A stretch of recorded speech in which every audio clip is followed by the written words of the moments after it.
학교에게 주요 기능 개선 사항 안내 교육 진행하도록 하겠습니다. 네, 준비된 내용은 25년 1월, 2월에 기능 개선된 내용들 중에서 중요한 부분들 준비를 했고요. 네, 목차 보면서 우선 내용 간단하게 먼저 설명드릴게요. 분할 경정 관련돼서 기능 개선된 내용들, 그리고 거래처 4대 보험 체납 여부 출력 기능 추가된 내용, 그리고 거주자 기타 소득 월간 자료 생성, 간이지급 명세서 신고 관련된 부분, 개선된 내용, 그리고 CMS 이체 취소 기능 개선 사항, 그 징수결의 목록 메뉴에서 세입목 조회 조건 추가된 거, 요거 간단하게 설명드리도록 하겠습니다. 네, 먼저 학교 지출 분할 경정 기능 개선입니다. 기능 개선된 내용들 케이스별로 간단하게 설명드릴게요. 네, 분할 경정 기능 개선은 25년 1월 10일자로 기능 개선이 됐고 사용하고 계신 걸로 알고 있습니다. 아직 모르시는 학교도 계실 것 같아서 준비를 했고요. 변경 전 내용, 그 기능 개선 변경 후 내용, 그리고 기능 개선 전후가 동일한 내용 간단하게 설명드릴게요. 기존에 분할 경정 진행하실 때 원인행위 내에 존재하는 과목으로는 분할 경정을 하실 수가 없었습니다. 예를 들어서 원인행위를 할 때 A 예산, B 예산, C 예산으로 원인행위를 하고 지출하신 이후에 분할 경정한다라고 하면 해당 원인행위에 포함된 A 예산, B 예산, C 예산으로는 분할 경정이 안 됐었는데요. 기능 개선 후에는 원인행위 내에 존재하는 A 예산, B 예산, C 예산으로도 분할 경정이 가능합니다. 그리고 기존에 분할 경정은 딱 한 번만 진행을 하실 수가 있는데 기능 개선 이후에는 분할 경정 이후에 경정하지 않은 금액에 대해서는 횟수에 관계없이 분할 경정을 추가로 진행하실 수 있게 변경됐습니다. 기존의 분할 경정은 딱 한 번만 가능했기 때문에 A 예산으로 지출한 금액 일부를 B 예산으로 딱 한 번만 경정할 수 있었는데 기능 개선 후에는 A 예산 금액 일부를 B 예산으로 한 번 분할 경정하고 또 경정 후 남은 잔액 중에 일부를 C 예산으로 한 번 더 분할 경정할 수 있게 개선되면서 결론적으로 1대 N 분할 경정이 가능하게 기능 개선됐습니다. 그리고 기존에 품이 여러 건을 하나의 원인 행위로 묶어서 지출하시거나 지출 결의를 분할하셔서 분할 지출하신 건의 경우 분할 경정을 하실 수가 없었는데요. 기능 개선 후에는 품이 여러 건을 하나의 원인 행위로 묶어서 지출하셨거나 지출 결의를 분할해서 분할 지출하신 내역도 분할 경정이 가능하도록 기능 개선됐습니다. 그리고 기존에는 반납 결의가 진행된 지출건은 분할 경정을 할 수 없었고, 분할 경정이 완료된 건은 반납 결의를 하실 수가 없었는데요.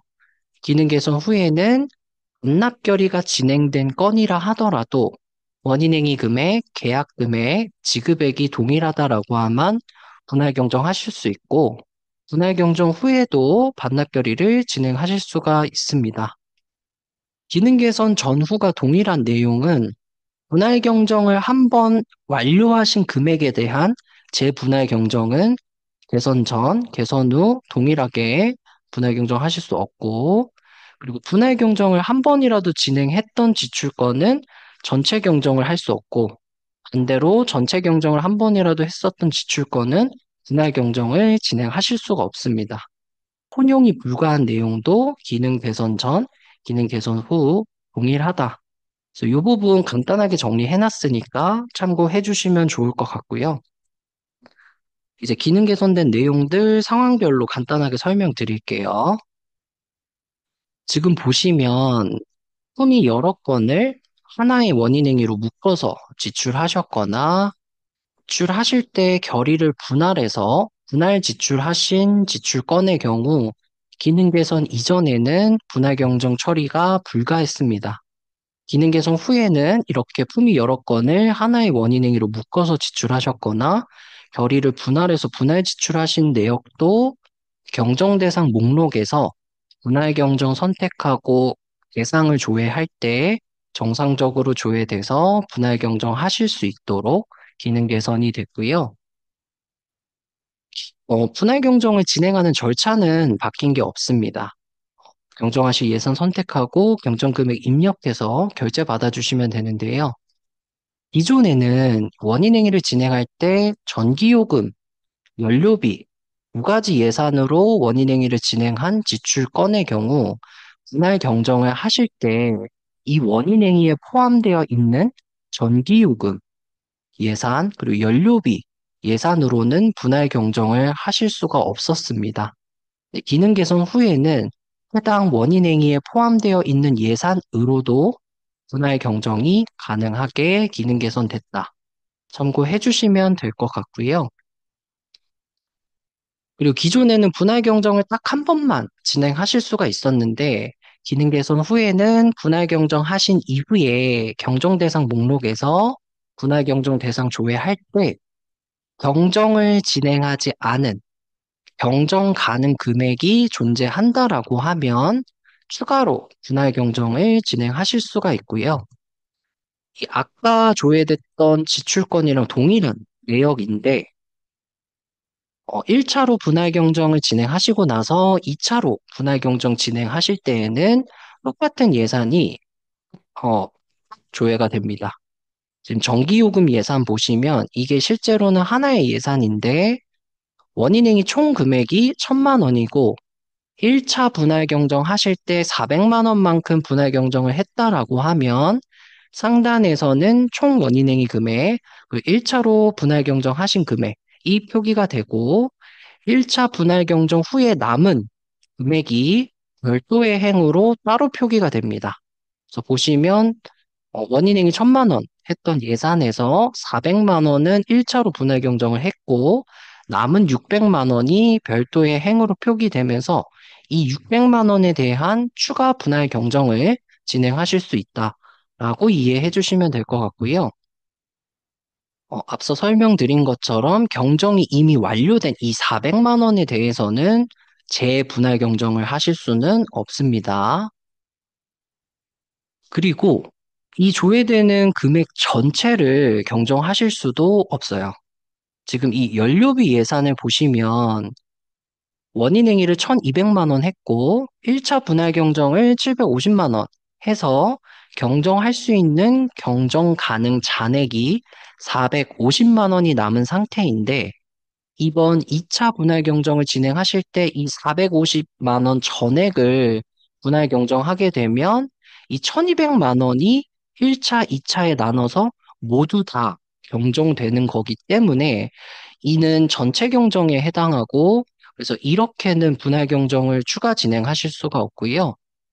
경정 후에 경정 가능 금액이 1원이라도 남게끔만 분할 경정을 추가로 진행하실 수 있습니다.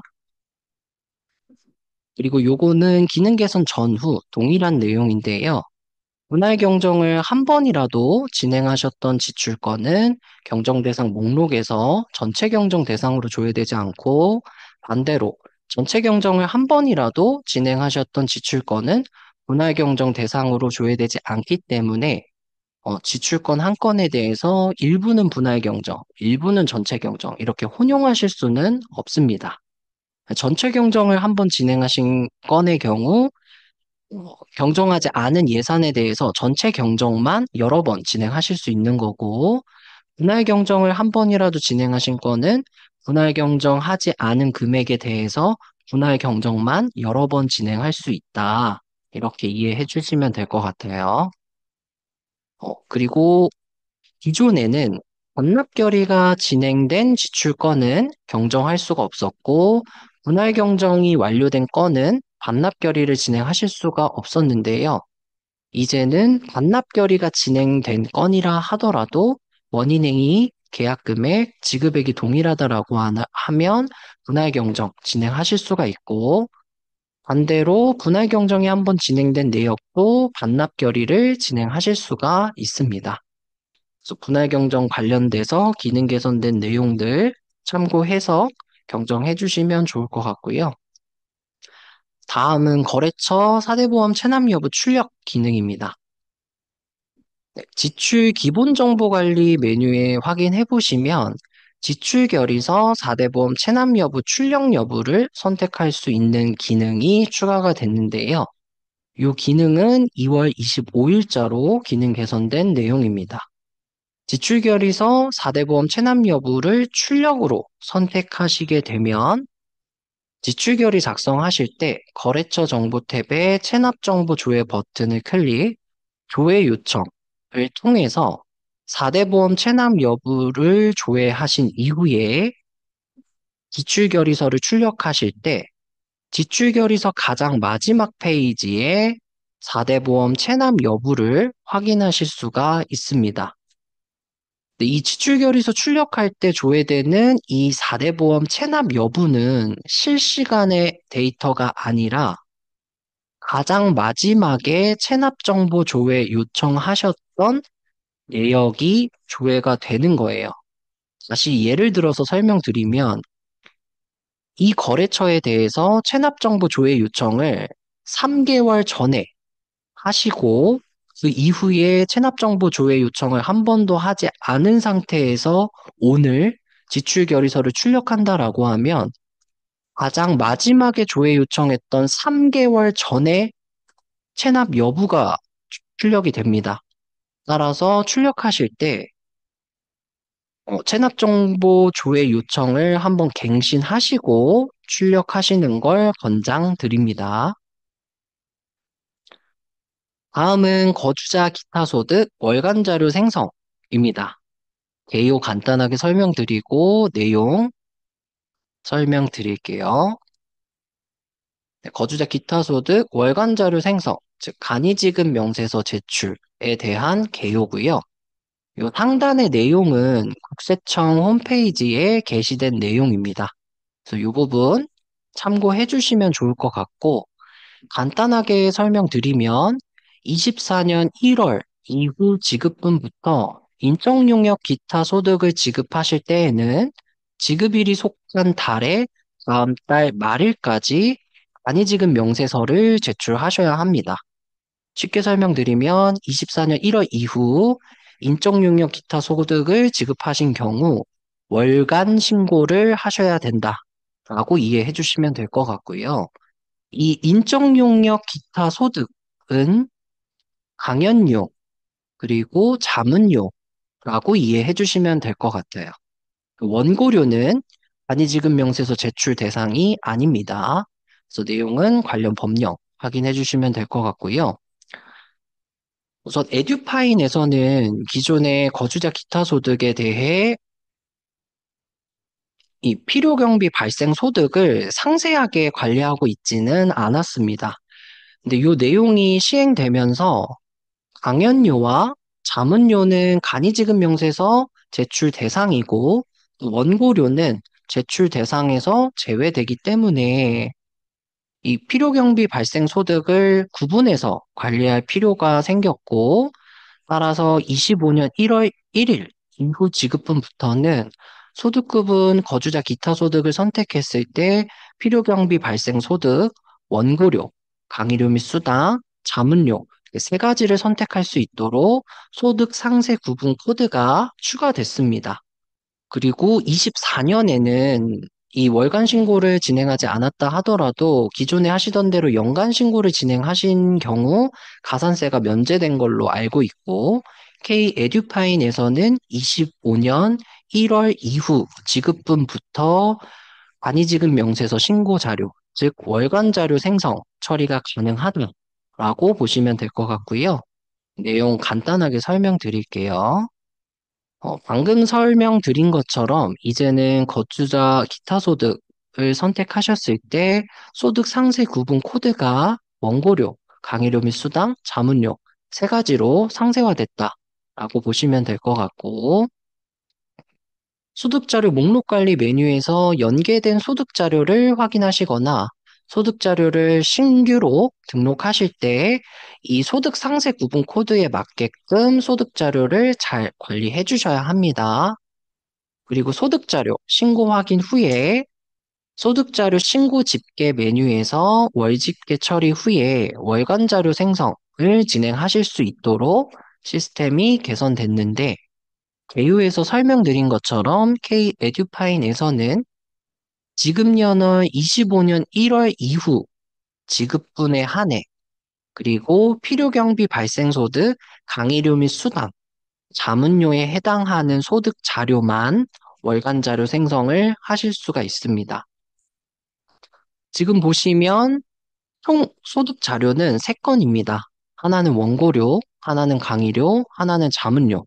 이렇게 3건인데, 집계하실 때만 해도 3건이 모두 다 집계가 되지만, 월간 자료 생성을 진행할 때는 월간 자료 생성이 가능한 강의료 및 수당, 자문료, 요 2건만 신고 자료 생성이 됩니다. 그래서 집계하실 때 건수 금액과 실제로 생성된 신고 자료의 건수 금액은 상이할 수가 있고, 제외된 건수와 금액은 이 월간 자료 생성 대상이 아닌 소득 자료라고 보시면 될 것 같아요. 그래서 이렇게 생성된 신고 파일을 다운로드 하셔서 홈택스에 업로드 하실 수가 있습니다. 방금 설명드린 것처럼 이 원고료는 안이지급 명세서 제출 대상, 즉 월간 신고 대상 소득 자료가 아니기 때문에 원고료에 해당하는 소득 자료만 존재할 때는 월간 자료 생성을 하시게 되면 월간 파일 생성을 할 수 없다는 알림이 표기가 됩니다. 그래서 거주자 기타 소득 월간 자료 생성하실 때 해당 알림이 발생한다라고 하면 간이지급 명세서 제출 대상인 강의료 및 수당, 자문료에 해당하는 소득 자료가 없는 상태라고 이해해 주시면 될 것 같아요. 그리고 25년 1월 이전 지급분에 대해서는 월간 자료 생성이 불가합니다. 그래서 이 내용 같이 참고해 주시면 될 것 같아요. 결론적으로 간이지급명세서 신고 파일을 생성할 수 있도록 기능 개선이 됐는데 지급연월 25년 1월 이후 지급분부터 그리고 간이지급명세서 제출 대상인 강의료 및 수당, 자문료에 해당하는 소득 자료만 월간 자료 생성이 가능하다라고 이해해 주시면 될 것 같습니다. 네, 다음은 CMS 이체 취소 기능 개선 사항입니다. 개요 간단하게 설명드리고 이체 취소 진행하는 절차 그리고 케이스별 내용 설명드릴게요. 네, CMS 이체 취소. 이번에는 학교에서 이체 취소를 하실 때 학교 계좌를 확인하고 금융결제원에 오프라인으로 직접 취소 요청을 하신 이후에 K-에듀파인에서 이체 취소를 진행, 출납원 선생님이 승인, 처리하시는 절차로 이체 취소를 진행했는데요. K-에듀파인과 금융결제원 간의 연계를 통해서 학교에서 오프라인으로 금융결제원에 이체 취소 요청을 하지 않고 K-에듀파인을 통해서만 이체 취소가 가능하도록 시스템이 개선됐습니다. 네, 2월 한 달 대전교육청 시범 운영했고 3월에 지금 전국 반영돼서 이미 사용 중인 상태라고 보시면 될 것 같고요. 3월 이후에는 학교에서 CMS 이체 취소 진행하실 때 금융결제원에 별도로 취소 요청하실 필요가 없어졌다라고 이해해 주시면 될 것 같아요. 그래서 변경 후에 CMS 이체 취소를 진행하실 때는 학교 계좌를 확인하고 이 금융결제원에 오프라인으로 취소 요청하신 관계를 생략, 취소 요청, 출납원 선생님께서 취소 승인을 하시게 되면 금융결제원 연계를 통해서 취소가 가능한 경우 자동으로 취소 승인, 그리고 취소가 불가능한 상태라면 자동으로 반려, 그리고 이미 취소가 완료된 상태라면 수기로 이체 취소를 하실 수 있도록 합업이 호출되고요. 이체 요청일 이후가 도래해서 과거에 대한 이체 취소를 진행하실 때는 기존 방식대로 이체 취소를 진행할 수 있습니다. 화면 보면서 다시 설명드리면 계좌 이체 처리 달력에서 이체 요청하신 내역을 체크, 이체 취소 요청 버튼을 클릭하시게 되면 취소 요청 사유만 입력하고 취소 요청을 진행하실 수가 있고요. 기능 개선 이후에는 금결원에 별도로 이체 취소 요청을 하실 필요 없이 K-에듀파인에서 바로 취소 요청해 주시면 됩니다. 그리고 이후 출납원, 즉 행정실장님께서 수납반환 이체 취소 관리 메뉴에 이체 취소 요청 내역을 체크, 취소 승인 버튼을 클릭해서 확인 버튼을 클릭하시게 되면 금결원 연계를 통해서 이체 취소 가능 여부를 확인하고 취소가 가능한 상태라면 자동으로 취소 승인이 완료됩니다. 이렇게 취소 승인이 완료되면 취소하실 수는 없기 때문에 꼭 주의해서 취소 승인 해주셔야 하고요. 취소 승인이 완료된 이후에는 계좌이체 처리 달력 화면 보셨을 때 이체 요청하신 내역이 삭제되고 이체 요청하신 내역은 다시 취합 대상으로 돌아가서 다시 이체 취합부터 작업하실 수 있게 됩니다. CMS 이체 취소를 진행하시고 나서 다시 이체를 진행하실 때 당일 이체를 진행하셔야 되는 경우에는 12시 이전까지 이체 취합, 이체 파일 생성까지 해주셔야 되고요. 이길 이체 같이 진행하실 때는 17시 전까지, 그 반환 진행하실 때 이길 반환 진행하시려면 14시 전까지 반환 이체 취합, 반환 이체 전송 다시 해주셔야 합니다. 그래서 요 이체 가능 시간, 원래 진행하시던 이체 가능 시간과 동일하거든요. 그래서 취소하시고 나서 다시 이체 진행하셔야 되는 경우 이 이체 가능 시간 꼭 고려하셔서 이체 취합, 그리고 이체 파일 생성, 전송 꼭 해주셔야 합니다. 네, 다음은 이제 실장님께서 취소 승인하실 때 발생할 수 있는 케이스별로 간단하게 설명드릴게요. 실장님께서 취소 승인하실 때 파일 처리 중이라는 알림이 발생하는 경우는 에듀파인에서 그 CMS 이체 요청을 보내시게 되면 금융결제원에서 도착한 이체 요청 파일을 검증하는 단계가 있습니다.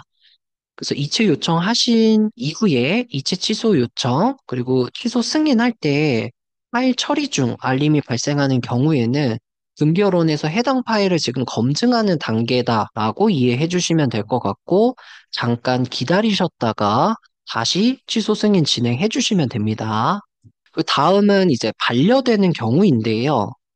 취소, 초기화 요청, 마감 시한 경과 사유로 반려되었습니다. 라는 알림이 발생하는 경우에는 이미 이체 요청하신 내역이 금융결제원에서 검증, 그리고 각 금융기관으로 전달돼서 이미 CMS 수납이체, 분할이체가 진행 중인 단계라고 보시면 될 것 같아요. 취소를 할 수 없는 상황이다라고 이해해 주시면 될 것 같고, 이 경우 시스템이 자동으로 취소 반려 처리를 합니다.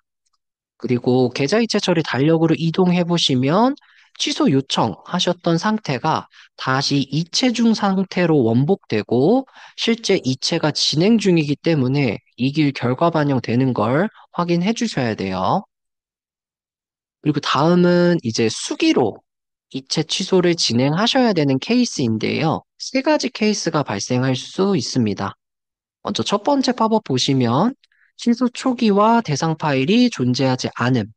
요 알림이 발생하는 경우에는 학교에서 CMS 이체 요청을 진행했지만 그 이체 요청 내역이 금결원으로 잘 전달되지 않은 상태라고 보시면 될 것 같아요. 그리고 두 번째 케이스는 기취소 초기화된 파일입니다.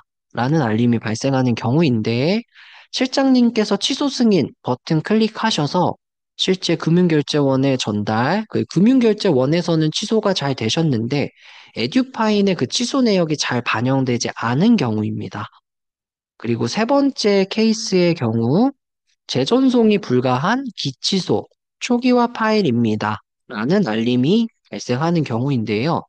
이 경우에는 학교에서 기능 개선 이전 방식대로 실장님이 취소 승인하시기 전에 금결원에 전화하셔서 취소 요청하셔가지고 금결원에서 이미 취소가 된 상태에서 실장님이 취소 승인을 하게 되면 이미 취소가 돼서 다시 취소 요청 보낼 수 없다라는 내용의 알림이거든요. 그래서 이렇게 실장님이 취소 승인하실 때 세 가지 알림이 발생하는 경우에는 확인 버튼을 클릭하시게 되면 이렇게 생긴 팝업이 추가로 호출되고 이체 취소 승인 버튼을 클릭하시게 되면 수기로 취소 승인이 가능합니다. 이 경우 어쨌든 취소 승인이 된 거기 때문에 원복이나 취소를 취소하실 수가 없고 마찬가지로 계좌 이체 처리 달력에서는 이체 요청 내역이 삭제, 계좌 수납 신용카드 메뉴에서 조회하셨을 때 다시 취합 대상으로 조회 가능합니다. 그리고 이체 요청일이 지나서 과거 날짜에 대한 CMS 이체 취소 요청을 진행하실 때는 기능 개선 이전 방식과 동일하게 통장 입금 여부 확인, 동의문 내용 확인하셔서 이체 취소 요청, 그리고 실장님께서 취소 승인하실 때도 기능 개선 이전과 마찬가지로 입출금 여부 확인, 그리고 동의문 내용 확인하셔서 직접 승인 취소 해주시면 됩니다. 그래서 이 부분 3월에 기능 개선돼서 이미 반영된 내용이니까 CMS 사용하시는 학교에서는 참고해 주시면 좋을 것 같고요. 그리고 마지막으로 이 징수결의 목록 세입목 조회 조건 추가된 내용 설명드리면 징수결의 목록 메뉴에서 조회를 하실 때 기본적으로 이제 납입금을 선택하고 조회하시거나 제목에 키워드 넣고 조회를 많이 하실 텐데 이 펼치기 버튼을 클릭하시게 되면 예상 과목을 선택할 수 있는 조회 조건이 추가됐습니다. 그래서 여기서 조회하고자 하는 세입 예상 과목을 선택하고 나서 조회를 하시게 되면 선택하신 예상 과목으로 징수하신 내용만 조회하실 수 있으니까요. 이 부분도 필요하실 때 참고하셔서 조회하실 때 이 펼치기 클릭하시고 해당 조회 조건 활용해 주시면 좋을 것 같습니다. 네, 이상으로 교육을 마무리하도록 하겠습니다. 감사합니다.